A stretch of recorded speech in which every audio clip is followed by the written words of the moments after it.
नमस्कार दोस्तों, मेरा नाम है Rocky. Welcome to my new video. आज की इस वीडियो में मैं आपको बताने वाला हूं 8th क्लास मैथ्स की जो बुक है उसका फर्स्ट चैप्टर 2025 का जो न्यू सिलेबस आ गया है उसके हिसाब से हम ये 8th क्लास की सारे चैप्टर्स जो है वो करने वाले हैं। तो पहला जो अध्याय है, पहला जो चैप्टर है इसमें है परिमेय संख्या यानी रैशनल नंबर्स। तो रैशनल नंबर्स यानी परिमेय संख्याओं के बारे में आज मैं आपको बताने वाला हूँ। परिमेय संख्याओं के गुणधर्म एक एक करके हम सारी चीज़ों को समझेंगे ताकि कंफ्यूजन ना हो और इजीली आपको समझ में आ जाए। तो परिमेय संख्याओं के गुणधर्म में भी मैं आपको क्या बताऊंगा, परिमेय संख्याओं के गुणधर्म के बारे में बताऊंगा। तो पहले हम इसको करेंगे, उसके बाद हम क्या देखेंगे, फिर दूसरे जो वीडियो है उसके बारे में हम देखेंगे दूसरी वीडियो में क्रम विनिमयता।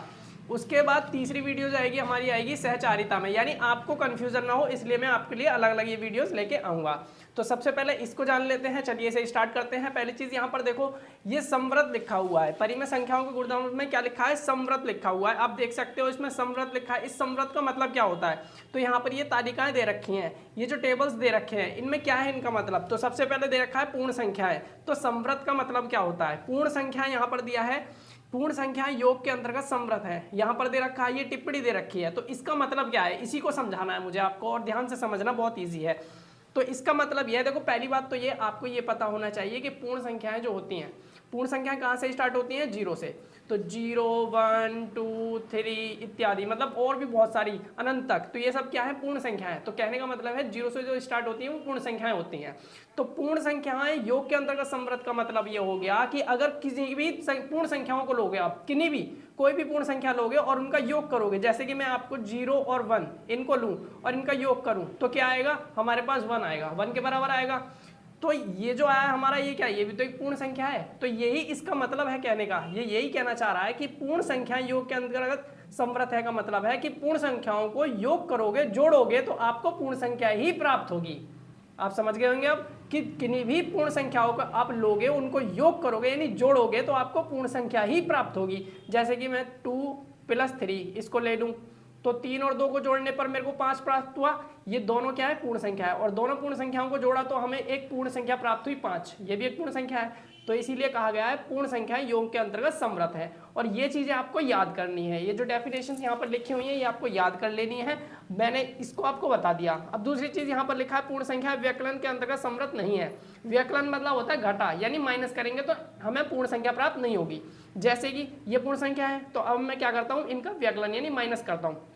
मान लो मैंने यहाँ पर लिया 1 और एक ले लिया मैंने 2, ठीक है, 2 ले लिया, यहाँ 2 रखते हैं और यहाँ 1 रखते हैं, इनको माइनस करते हैं यानी व्यकलन करते हैं, इनका अंतर निकालते हैं। तो अंतर निकालूंगा तो क्या आ जाएगा हमारे पास आया क्या, 1 आ गया। ये तो ठीक है, पूर्ण संख्या आ गई। लेकिन अगर मैं इसको 1 - 2 इस तरीके से लिखूंगा तो क्या आएगा, -1। तो क्या ये पूर्ण संख्या है, नहीं। इसीलिए कहा गया है पूर्ण संख्या व्यकलन के अंतर्गत समवृत्त नहीं है। यानी जब हम दो, जरूरी नहीं है कि जब हम 2 पूर्ण संख्याओं को लेंगे और उनका अंतर निकालेंगे यानी घटाएंगे तो हमें एक पूर्ण संख्या ही प्राप्त होगी। वो क्या होगा, देखो यहाँ पर पूर्णांक भी तो प्राप्त हो सकता है ना। तो इसीलिए क्या है, पूर्ण संख्या व्यकलन के अंतर्गत समवृत्त नहीं है। अगर ऐसा होता कि 2 पूर्ण संख्याएं लेते और उनका अंतर निकालते, हमेशा हमारे पास पूर्ण संख्या आती, तो हम कह सकते थे कि हाँ भाई पूर्ण संख्या व्यकलन के अंतर्गत समवृत्त है। पर यहाँ ऐसा नहीं है। तो हमने देखा यहाँ तो ऐसा हो रहा था पर यहाँ ऐसा नहीं हो रहा, इसलिए पूर्ण संख्या व्यकलन के अंतर्गत समवृत्त नहीं है। तीसरा पॉइंट हमारा, पूर्ण संख्याएं गुणन के अंतर्गत समवृत्त है। यानी अगर 2 पूर्ण संख्याओं लूं, 2 ले लिया और 3 और इनका गुणा करूं तो मुझे क्या प्राप्त होगा, 6, यानी एक पूर्ण संख्या ही प्राप्त हो रही है। ये भी तो पूर्ण संख्या ही है। 1 और 2 इनको ले लूं तो क्या आएगा, 2, तो ये भी पूर्ण संख्या प्राप्त हुई है। 3 × 5, 5 × 3 = 15 आ गया, ये भी पूर्ण संख्या प्राप्त हुई है। तो इसीलिए कहा गया है पूर्ण संख्याएं गुणन के अंतर्गत समवृत्त है। यानी 2 पूर्ण संख्याओं को लोगे, उनका गुणा करोगे तो आपको पूर्ण संख्या ही प्राप्त होगी। तो ये भी समझ में आ गया होगा। फोर्थ है हमारे पास, पूर्ण संख्याएं भाग के अंतर्गत समवृत्त नहीं है।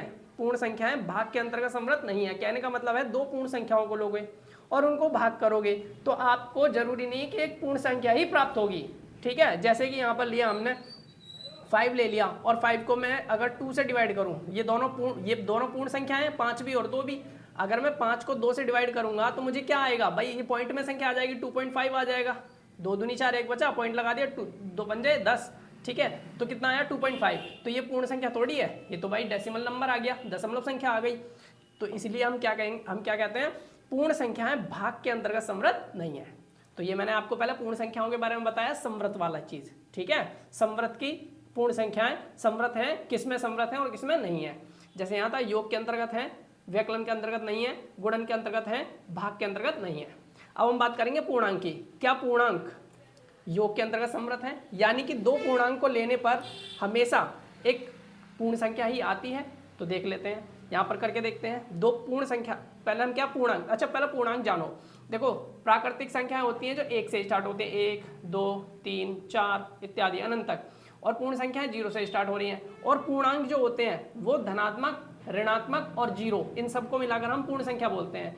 यानी कि 0 1 2 3 इत्यादि इधर जाएंगी, ऐसे ही -1 -2 -3 जितना चाहो उतने लिख सकते हो। तो ये सब क्या आ जाते हैं, यानी माइनस वाली संख्या है, प्लस वाली संख्या और 0 को मिलाकर हम इन सबको क्या बोलते हैं, पूर्णांक। ये सभी क्या कहलाएंगे, पूर्णांक, सबको मिलाकर। तो अब हम यहाँ पर देखते हैं, जैसा कि यहाँ दिया है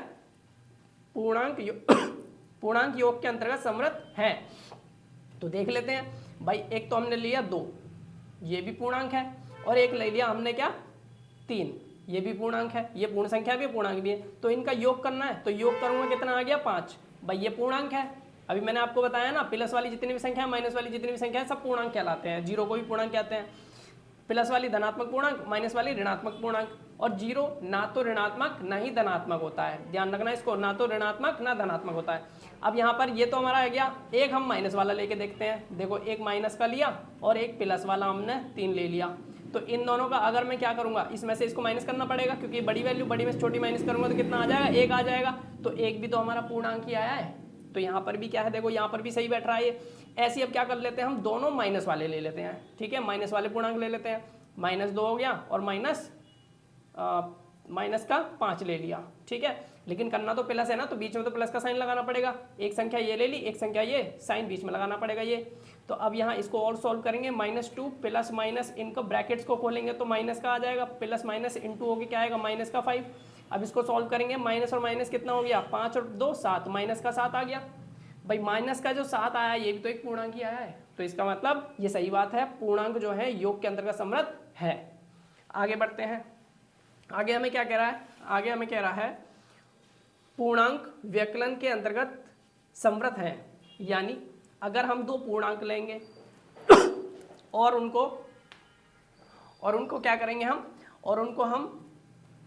व्यकलन करेंगे, यानी माइनस करेंगे, अंतर करेंगे, तो हमें क्या प्राप्त होगा, एक पूर्णांक ही प्राप्त होगा। जैसे कि यहाँ पर भी दे रखा है, देखो 7 - 5, यानी दो संख्या हमने ली, एक तो 7 ले लिया और एक हमने 5 ले लिया, और इनका अंतर निकाला। अंतर कितना आएगा, 2। भाई पूर्णांक है।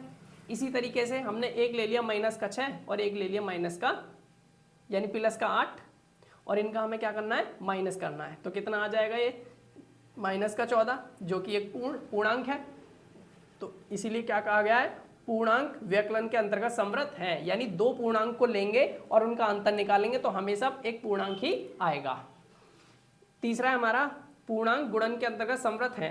तो इसी तरीके से अगर हम दो पूर्णांक लेंगे और उनका गुणा करेंगे तो क्या आएगा, एक पूर्णांक ही आएगा। जैसे कि हमने 5 ले लिया, 8 ले लिया, ये दोनों पूर्णांक हैं, दोनों को गुणा करेंगे 40 आ जाएगा, ये भी एक पूर्णांक ही प्राप्त हुआ है।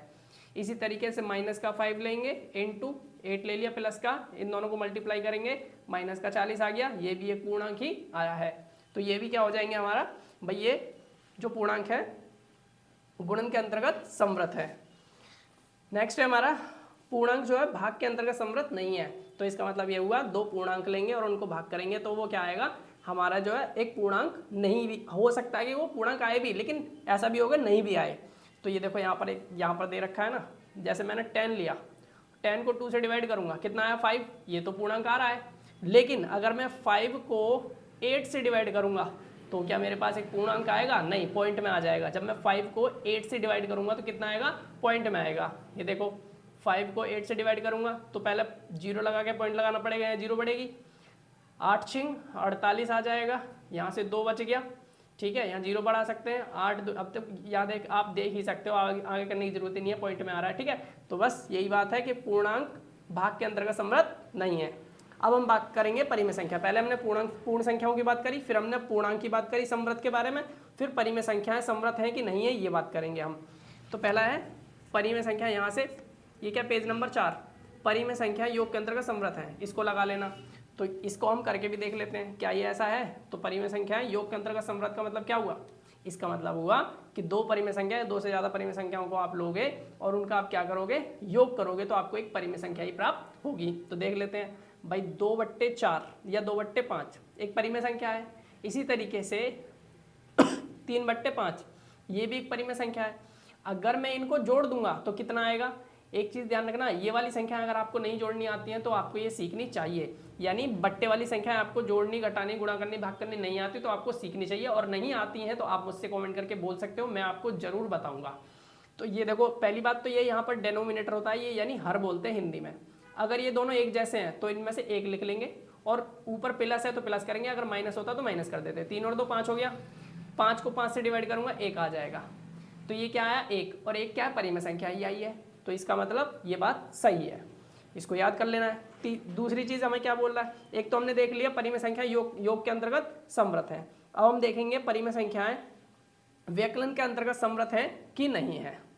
तो दूसरा पॉइंट हमारा है, यहाँ पर मैं आपको दिखा देता हूँ, ये आपको अपनी बुक के अंदर जो है ऐसे ही मार्क कर लेना है याद करने के लिए।